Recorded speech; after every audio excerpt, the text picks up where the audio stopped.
everybody, welcome back to Going Ballistic. We are your research and destruction channel, and we got a cool video. This is pretty interesting. It's unique. Very interesting, yeah. We have a piece of a COG Railroad, yes.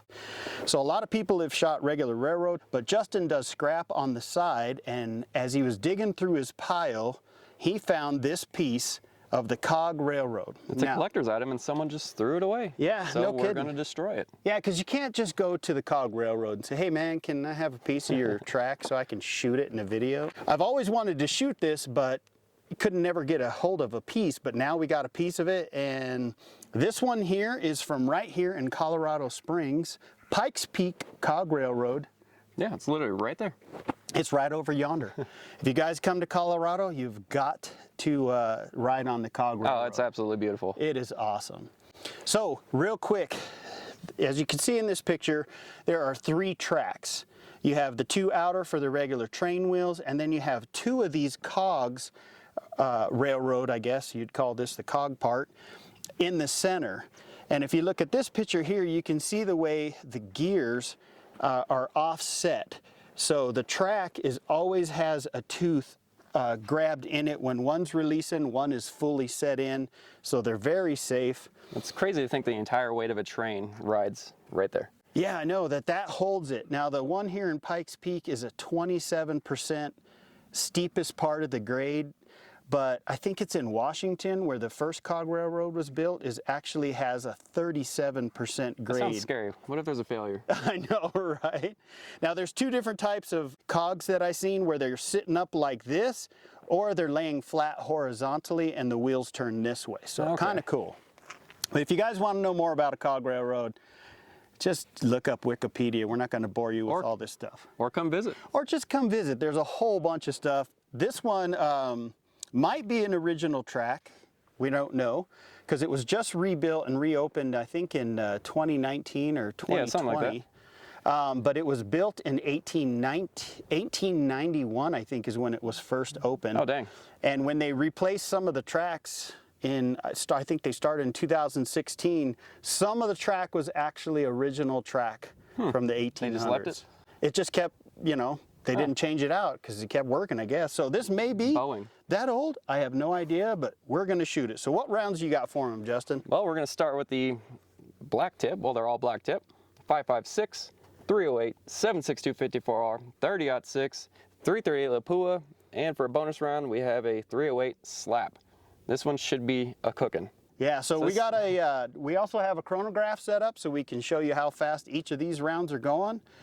Well, that's enough yapping. Let's get shooting. So since we're shooting steel core ammunition into pretty hard steel, I'll play it safe, wear some actual safety glasses, and a helmet.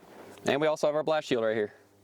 So if anything shoots the gap, hopefully it hits there, not in my face. We just adapt, make it work. All right, it's in the hole. All right, go for it. Oh, better hope I don't fart.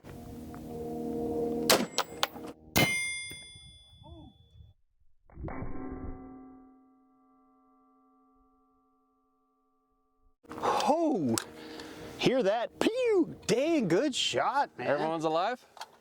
All right. We are clear. Cool. Well, that was a little disappointing. It only went 1,700 plus feet per second. Should have been doing over 3,000 feet per second, but here's what it did still for a subsonic round. Very cool. Of course, no bulging on the back. You know what? I lied. Huh. What? That thing went pretty deep. So you can see right here, it actually did make a ding on the backside, just slight bulge, and there's the front. Huh. So, pretty interesting. This looks like part of the round here, or now it's just part of the steel. You can see a nice, pretty copper jacket still in there and part of the round. Well, okay.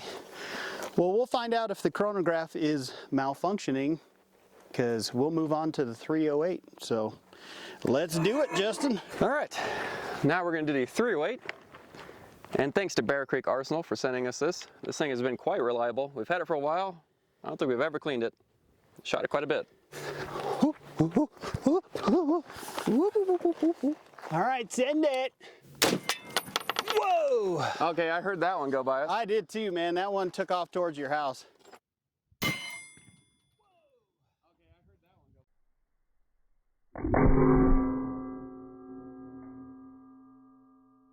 I'm glad your truck's parked in front of my car. Yeah, but you might want to go check on your mom and dad. Yeah, that'll be all right. They're invisible. Well, it didn't go through, but man, that sucker was going a lot faster than this one. This was 2,700 feet per second and some change, but it did not go through. There's nothing on the back. You can't, So how's that possible? I don't know, because you can feel this one where the 223 is, and I don't know, there's grease and stuff here, but nothing. Closer look at the front here. All right, pretty cool, man. Pretty cool. Justin, you are a good shot, brother. Thank you. You're too kind, sir. That's pretty. That's like a piece of artwork right there. Yeah, that's cool. Okay, now we are on to the 54R. Here we go. All right, now it's time for the PSL on 7.62 54R. I'm assuming it's going to be very comparable to the 308, but depending on what they used for the core. Oh, this seems like it's actually separated, not actually painted black. Let's hope it goes deeper. All right. Woo-hoo-hoo. Heard that one too.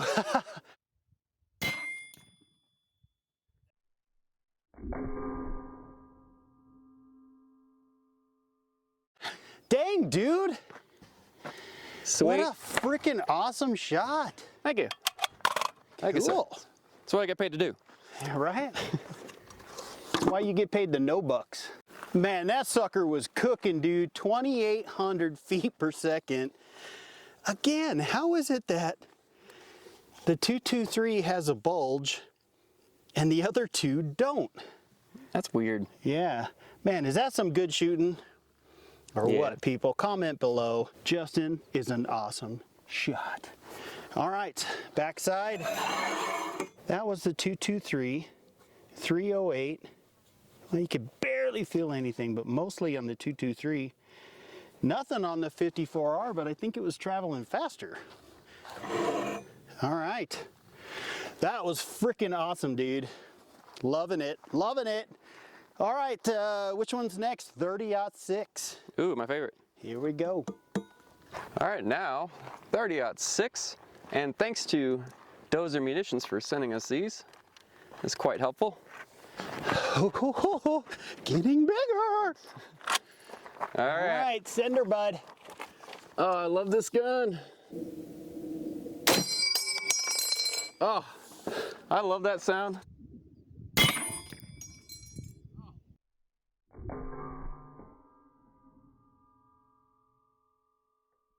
Don't you? It just makes me want to do some more. Oh, who doesn't love a clipazine, huh? Clipazine. This is a clip, not a magazine. Whatever. The COG Railroad is one tough railroad. Ooh, Look at that. that's a good one. That's a real good one. Caught it right on the top. But, again, there is less bulge on the back of that than there is on this. How is that possible, man? Makes no sense to me. That chronograph had to malfunction. Yeah. Because there's no way that has a bulge and this doesn't. No penetration, but nothing. There is nothing there as to where there is here. Yeah, I'm going for total malfunction. Thanks, Dozer, again for sending that out. Now, I got to thank Buffman Range for the 338 ones that he sent us. So let's see if we can get some penetration on this, huh? 338 time, thanks to Buffman Range. Speaking of Buffman Range, if you guys could let us know what grain these bullets are. I was kind of curious. I asked Chris. He didn't know. I haven't shot this one in a while. Hopefully it doesn't scope bite me. It should be fine with a brake on it. Don't miss. No promises. What's my hold? Okay. Way off. Okay. Yeah. Oh, it spun that thing around. Holy crap. Oh, it spun that thing around.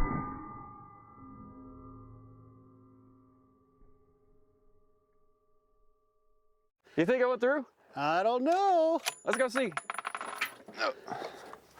Oh, we have achieved some penetration, folks. Achieved some penetration. Look at that. She's a beaut. 2,900 feet per second. Holy cow. It's the biggest round we have and the fastest one. And that's how much it went through. I'll need to measure that. I'll put it up on the screen because I didn't bring a tape measure. Come over here. Look at that. That is a work of art. Look at these shots, folks. That is good shooting, Justin. All right, that is fantastic. Man, look at that, just clean through. That was awesome. All right, before we get on to this next round, I need 90 seconds of your time to thank our sponsor. Hey everybody, before we get into this last shot, give me 90 seconds to tell you a little bit more about ESP, Electronic Shooters Protection, the best hearing protection on the planet. Again, it's not just for shooters, but it's great for shooters because of the noise reduction. Let me tell you a few more things about this, all right? You got 10% off for law enforcement, military, and people in the industry. 20% off for returning customers. Customers are getting 10 plus years out of these things, so they last a long time. They are custom fit. They tune them with a hearing test to each ear. Each ear has its own volume control. These are awesome. They're waterproof with a P2I nano coating, and they have 4 models that range from $1,000 to $2,500. Depending on what your budget is. Hey guys, check out this new color line they have. These things are awesome. The ladies are gonna love it, and guys, if you just want something bright and bam in your ear, they got you covered. But don't worry, they still have all the tactical colors that I like to have. They have a 1-year warranty. It'll cover everything except for loss or if you step on the things. So what are you waiting for? Go to espamerica.com and check them out. There's a lot more information on their website. You need to make every investment to protect your hearing for life. So do it with ESP, Electronic Shooters Protection. All right, it's time for the slap. Let's see if this is indeed the fastest one like I think it's gonna be.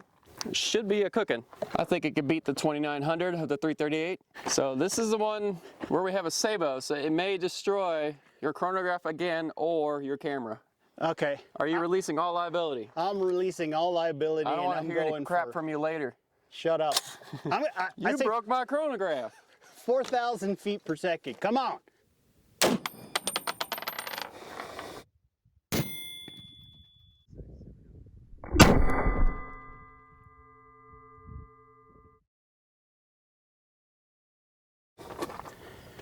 I think saw you dirt missed. Move in the back. I wonder if that's in the sabot. I don't think it went through. Well, let's see. Yeah, you missed. Oh, I hit. It's right there. Oh, you did hit it. That was so small, dude. Yeah, I've heard that before. 30, almost 3,900 feet per second. We almost got 4,000, but it still was not as fast as the 338. However, dude, it zung through this piece of steel. Wait, the 338 did 29.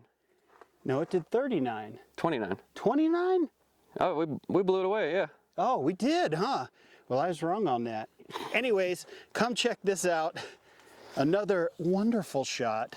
Yeah, look how much smaller it is compared to the others. But that's for, oh, geez.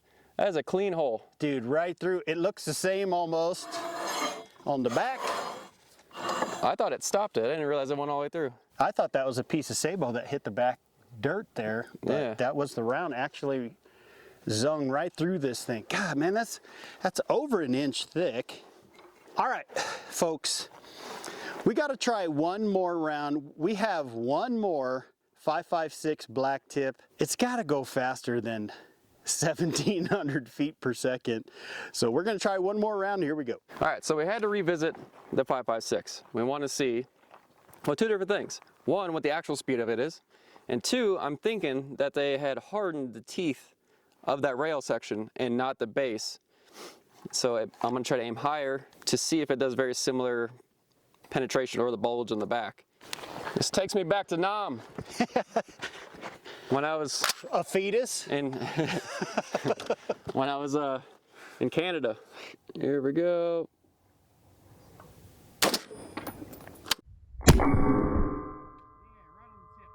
Yeah, right on the tip. Right on it. All right.